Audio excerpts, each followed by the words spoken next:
उपस्थित सभी बहनों भाइयों को मेरी ओर से प्रणाम, बहुत सारी शुभकामनाएं। हमारे वरिष्ठ जन मौजूद हैं, आपका आशीर्वाद मिले ऐसी मैं कामना करता हूं। हमारे प्यारे युवा साथी भी मौजूद हैं, उनको मेरी ओर से खूब सारा आशीर्वाद। आपकी ऊर्जा की आपके देश को, आपके मोहल्ले को, आपके गांव को बहुत जरूरत है। सभी उपस्थित साथियों का आज बहुत बहुत स्वागत है।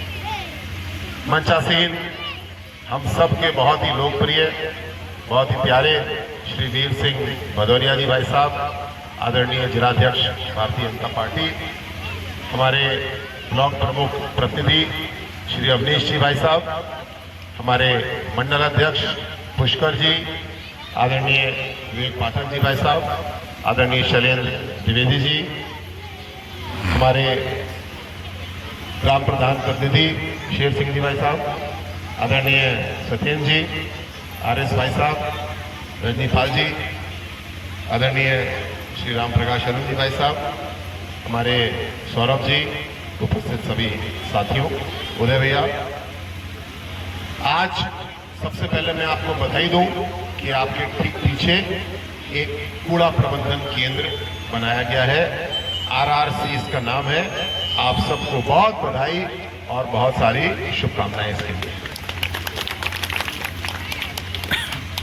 आरआरसी मतलब रिसोर्स रिकवरी सेंटर, तो बड़ा कठिन सा शब्द होगा।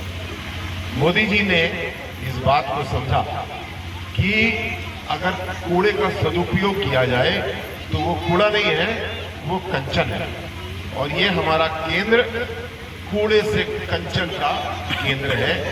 आपको मोदी जी की भेंट है, उसको स्वीकार करिए और उसके सदुपयोग की तैयारी करिए। अब से हमारे गांव में जो भी कूड़ा घर से निकल रहा है, मेरा अनुरोध है कि उसको छांट के, सड़ने वाला कूड़ा और जो ना सड़ने वाला यानी प्लास्टिक, लोहा, ऐसी चीजों को अलग अलग करके हम लोग कूड़ा यहाँ पे आएगा और कूड़ा नहीं रहेगा, वो कंचन बन जाएगा, क्योंकि उसको छांट करके हमारी ग्राम सभा विक्रय करेगी और उससे पैसा आएगा।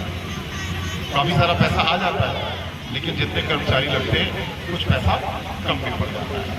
तो प्रधान जी एक यूजर चार्ज, एक शुल्क तय करेंगे। वो शुल्क लगभग 1 रुपए प्रति घर से ज्यादा नहीं होगा, मतलब केवल 30 रुपए प्रति महीने। 2 काम हमें करने हैं, एक शुल्क देना है और घर से कूड़े को छांटना है। ये 2 काम हमने पूरे कर दिए। तो जो मोदी जी ने हम लोग को भेंट भेजी है, गिफ्ट भेजी है, हमने उसको स्वीकारा और उसका सदुपयोग भी शुरू कर दिया। स्वीकार है, तैयार है हम लोग इस काम के लिए? जरूर। क्या 2 काम करने?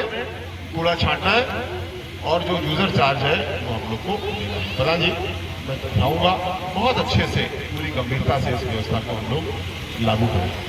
अपने कन्नौज जिले में या विधानसभा की बात करें तो लगभग आधे गांव में ये व्यवस्था पहुंच चुकी है और कुछ गांव बहुत ही अच्छा काम कर रहे हैं।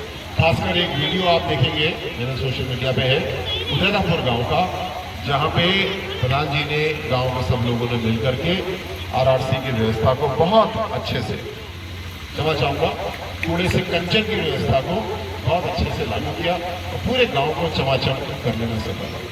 क्या हम लोग चाहते हैं कि हमारा फिरोजपुर तारण भी वैसे ही चमाचम हो जैसा उदयपुर? चाहते किसी प्रतियोगिता के लिए या अपने लिए? अपने लिए।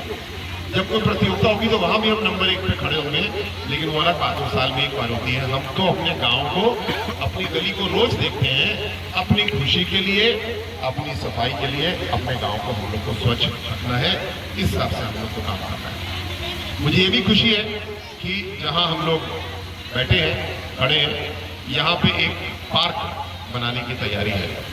उसका शिलान्यास आज हुआ है। एक सुंदर पार्क हम लोग तैयार करेंगे जहां हमारे बच्चे खेल सकें और इसके साथ साथ मैं जरूर चाहूंगा एक ऐसा आयोजन हम लोग शुरू करें। रोज सुबह कुछ योगाभ्यास की व्यवस्था की है। 25, 30, 40 लोग जितने हैं अपने इस पार्क में आकर के सुबह की हवा में बैठे और योग प्राणायाम करें। कोई बाहर से नहीं चाहिए हमको, हम में से आपस में ही हम लोग हैं जिनको ज्ञान है और वो एक नेतृत्व का रोल ले सकते हैं, इस काम को आगे बढ़ा सकते हैं। सिंह भैया, मैं चाहूँगा आप बहुत अच्छा काम कर रहे हैं, थोड़ा सा इस दिशा में भी हम लोग बढ़ेंगे तो हमारा पार्क पहले से अच्छा बढ़ रहा होगा। मित्रों, जो हमारे सारे काम हो रहे हैं ये तभी सफल है जब हम लोग इसको पूरी ईमानदारी से लागू करें। अगर भ्रष्टाचार का अंश हमारी योजनाओं में आ गया, अभी सड़क की मांग आई, मैं इसको स्वीकार करता हूं और मैं आपको वादा करता हूं कि जल्द से जल्द आपको सड़क बना करके तैयार करके ये दूंगा ताकि कोई कठिनाई ना रहे, आपको आराम हो, हमारी बहनों माताओं को सभी को आराम मिले। लेकिन एक सवाल पूछता हूं, अगर इस सड़क को बनाने में 100 रुपए लगेंगे और सबने अपना अपना कमीशन निकालना शुरू कर दिया, किसी ने 10 रुपए, किसी ने 5 रुपए, किसी ने 1 रुपए, तो क्या सड़क हमारी अच्छी बन पाएगी? नहीं बन पाएगी। तो सबसे पहले जरूरी है सच्चा काम। न पैसा किसी से लेंगे न किसी को पैसा देंगे। जिस देश का प्रधानमंत्री, जिस देश का प्रदेश का मुख्यमंत्री पाई पाई का ईमानदार हो, सन्यासी के रूप में काम करता हो, वहां पे किसी को कोई अधिकार नहीं है, बल्कि हम सबका नैतिक दायित्व है कि पूरी ईमानदारी के साथ हम लोग काम करें। सच्चा काम के साथ साथ जरूरी है पक्का काम भी।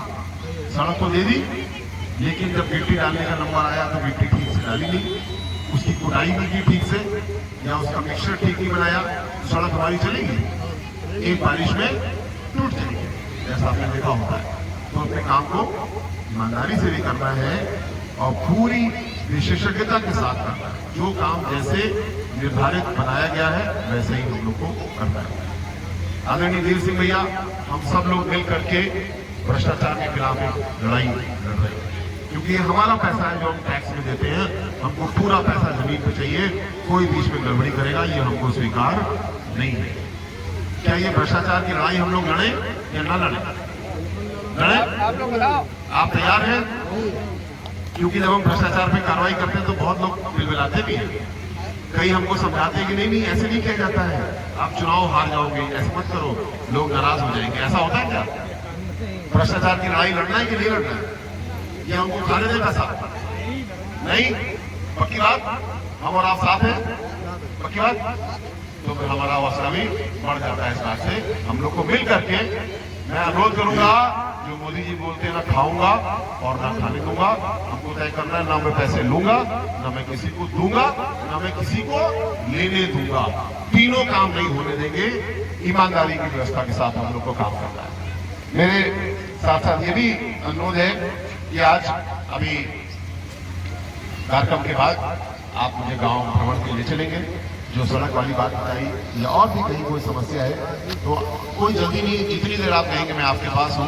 हम लोग सारी समस्याओं को ध्यान से देखेंगे, जरूरत हो तो फोटो भी खींचेंगे और उसको हल करेंगे। कोई और समस्या जो अभी चर्चा करना चाहते हैं मैं आपके पास बैठूंगा। पुनः कोई जल्दी नहीं है, सारी समस्या खूब आराम से सुनी जाएंगी और उसको हल किया जाएगा। मैं अपनी बात को समाप्त करने से पहले इस बात का धन्यवाद देना चाहता हूं कि आपने हर चुनाव में भारतीय जनता पार्टी को भरपूर आशीर्वाद दिया। यहाँ पे कोई बूथ जीतने का प्रश्न नहीं रहता है, बूथ जीतने से बहुत ऊपर आप समर्थन देते हैं।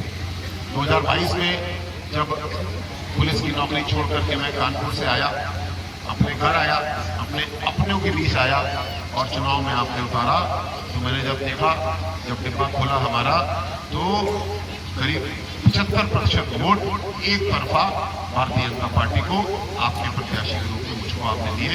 इसके लिए मैं जितना धन्यवाद दूं वो कम है। उसके लिए बहुत बहुत आभार सभी का।